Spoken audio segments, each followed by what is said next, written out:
Today we're going to be interviewing five-time Olympic champion Sir Steve Redgrave live from Rio. Except this isn't Rio, this is London. But we'll still interview him anyway through the power of Samsung's VR.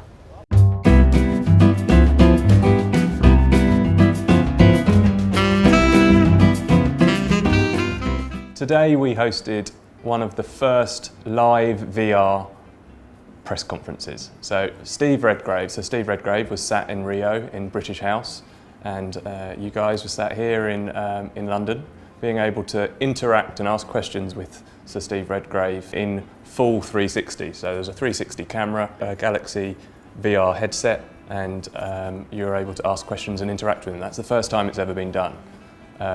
In terms of being able to interact with the content. So it's not just watching amazing VR content, it's actually being able to ask him questions, see where he's sat, see that he's got a nice drink and the sun is shining in Rio, and we were sat here in London.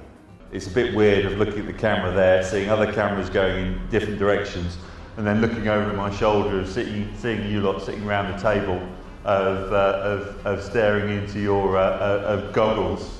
It is quite weird, but not that extreme. So Samsung's Olympic campaign in 2016 has been very much around the School of Rio. So Jack Whitehall is back. We've produced some amazing content with a number of fantastic athletes who are doing brilliantly well over in Rio, and has been really well received, and it's been incredibly popular on social. The TV adverts have been going really well, and this is part of our campaign, the Step Into Rio we're calling it. We're allowing people in London to feel like they're in Rio using mobile technology, and first time it's ever been done. We are delighted with how it's going, and we're delighted to have the type of athletes that we've got. We've got Sir Bradley Wiggins, we spoke to Helen Glover this weekend, we spoke to Sir Steve Redgrave just a couple of hours ago, and we are really, really excited around the campaign that we're running.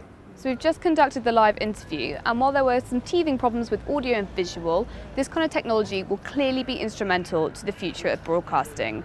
And at the rate in which virtual reality is evolving right now, it surely won't be long before experiences like this hit the mass market. We are here today at the Sun and 13 Cantons, where Twitter are kicking off the first of their new monthly series, Pint and a Periscope. They'll be heading to the pub to chat to some creative heads about how they use the platform. So today we've hosted the first ever Pint and Periscope. It's going to be a monthly series that we're doing from Twitter UK, where we're going to be talking to various people from the creative industry about kind of what works on Twitter, best practice, what they love.